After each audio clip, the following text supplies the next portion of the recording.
Your perception can be based off your cultural aspects, and I don't agree with your cultural aspects, and it don't line up with nothing in nature. So how is that truthful? You know what I'm saying? So we got to be careful using them type of words, and I noticed that is widely accepted on the internet now. Absolutely. And that's why I don't say nothing that I can't prove factually with clinical trials. If we can't back it up with experiments, if we can't back it up with the sheets, with the data, then I don't even talk about it. Them the things that I sit in my meditation room and I govern and battle within myself. Right. But until I can prove it, I won't even speak on it. So if you say something, ask me a question on here today that I can't prove, I'm gonna tell you I don't know. Yeah, you know, the interesting thing though is that as intelligent as you are, as nice of a guy as you are, right, as cool as you are, people will reject you, right? Mm-hmm. And I don't understand it, because even if I may not agree with something that somebody says from an opinion perspective, mm-hmm. right, I can always research that. But more importantly, it doesn't mean that I'm not learning, right? Yeah. It doesn't mean that even when you have a disagreement or you're having a conversation with somebody, it's insight that I'm gaining or gleaning from that. It could even be the way that you communicate. Yeah. It could be anything. It could literally be anything, right? So, and I don't understand it. Do you think that people reject successful people based off of something that they don't necessarily like about the person? Or do you think that it's more spiritual? Like, do you think that there's something that's a higher power or something like that? I think it's all in all. Of course, spirits battle all the time. Correct. You know, because everybody operated at certain hertz, a microhertz in frequency. So if your frequency is off, we're not going to be able to collab anyway, because we're not vibrating on the same plane. Yeah. So that's the first thing that be off with a lot of people. I have a very high energy. I eat good. You know, I make sure my hygiene is good. I meditate. I pray. I fast. Mm-hmm. You know, now I'm starting to work out a lot. So I'm climbing up there when it comes in the charts. So anybody that's doing the opposite, they're going to automatically feel attacked just by looking and hearing what I'm saying. They automatically personally going to feel attacked because we on the opposite sides of the spectrum. That's automatically creates distance. Then we got to think about the stigma and how, you know, dark-skinned men with tats and locks and gold and jewelry. I look like a rapper up here, but I'm not a rapper. You know what I'm saying? I'm actually a very intelligent person. Yeah, you are. But from their cultural aspect and what they've been taught, you know, this look like a rapper. But a man with locks that wear gold and that have tattoos and that speak with authority is actually kings and princes in other different cultures. Right. You see what I'm saying? Even in the Bible, you had a dark-skinned man with locks called 2 Chainz. This is where your first 2 Chainz come from. This is what we did. We dripped ourselves in gold and we presented ourselves this way, but it was looked at more royalty. But in the society and culture that we in, is European culture, this is made to be looked down upon, or is less intelligent. So you have a person that looks less intelligent from the perception and the programming that you've been subjected to on here, telling you how to live your life. He's successful telling you, so you automatically the not only is the information is pissing you off because you ain't doing these things, and subconsciously you know you're supposed to be doing these things. Then it's coming from a dark-skinned short man with gold on and with locks and tattoos on his face. And the things I'm talking about, you ain't willing to do anyway. It's going to be an issue. You're going to get them comments. But see, I psychologically know that. So I would be a bully to even respond to you because I know where you vibrating at. Why would I even come? Why the hell would I come out of myself to come down there and respond to that? Yeah. Unless you gathering the troops and you starting to have a very big persuasive saying against me. That's the only time I'm going to defend myself. What do you I think that the most interesting thing, it's a couple of different things that I want to tap into. Obviously, I think the biggest thing is probably food, right? Before I get into that, actually, let me slow down, right?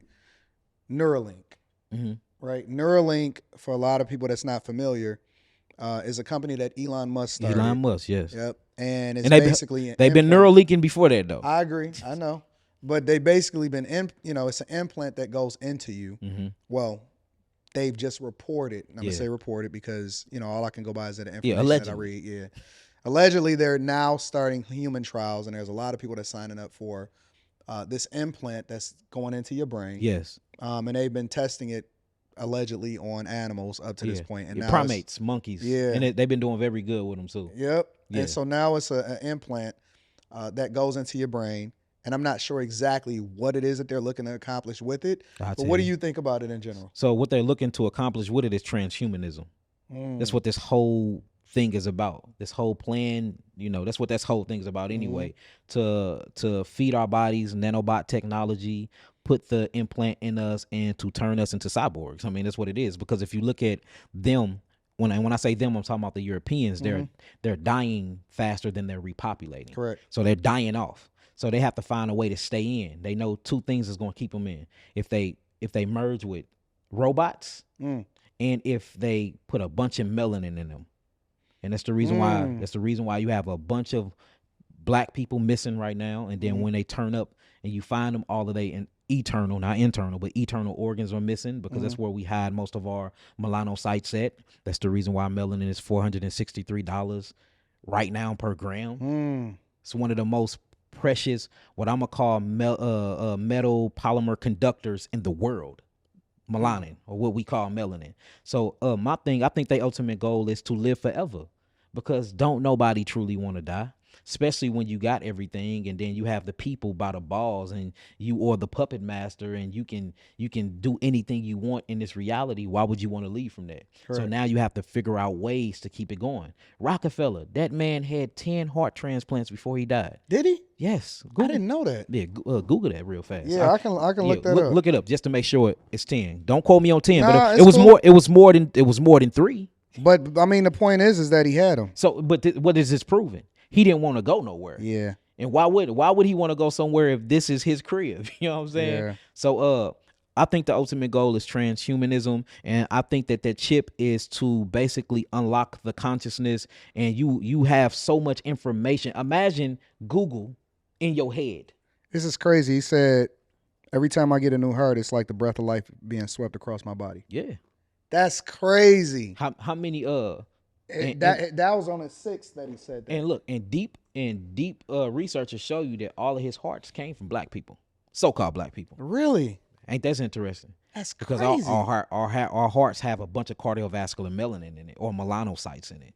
Everything about us, if you look at the biological difference between us and any other species on this planet, it is a landslide of who we is. We're biologically different. We have more what you would call bone mineral density than any other race. And I hate the word race because that was made up, but other race on here, our teeth are smaller, theirs are bigger, and theirs are more sharp. The hydrochloric acid in our stomach is lesser than theirs. Theirs are more hot, showing you that they can eat and break down more proteins than us. Our hair is non-ether hair. It crinkles and it's kinky and it grows towards the sun. Theirs grow towards the ground. Our melanocytes actually have selenium minerals in it. Theirs have sulfate or sulfur in it. They body have more packed ammonia than we do. And when you see ammonia in a laboratory, if you heat it up, it will freeze cold. But if you freeze it cold, it will go to a boiling temperature. And that's the reason why you can see a lot of Europeans in the middle of the cold running in a tank top and shorts. Or if you see them you see them in the summer, they can be fully clothed. That's because how they chemistry react. And then they have these nuclear reactors inside of their cells with the ammonia and the sulfur, where it mixes together in the heat with water, and it gives this canine smell. And that's the reason why they say they smell like a wet dog. Yeah. This is not derogatory or talking down on them. This is just scientific chemistry that's going on with inside of their biology. We are the total opposite when it comes to bone density, when it comes to melanin, when it comes to minerals, the way our skin reacts to the sun. They get vitamin D very fast because they don't have these dark pigmentations. We have to sit in the sun directly at least 2 hours a day just for our cholesterol can convert tyrosine to more melanin, and we can get the actual vitamin D that we need. Vitamin D is not a mineral. Vitamin D is a hormone, and the only way to get that hormone is through melanocytes by way of the sun and cholesterol going through these synthesis processes. It's called photobiomodulation. They don't go through that process.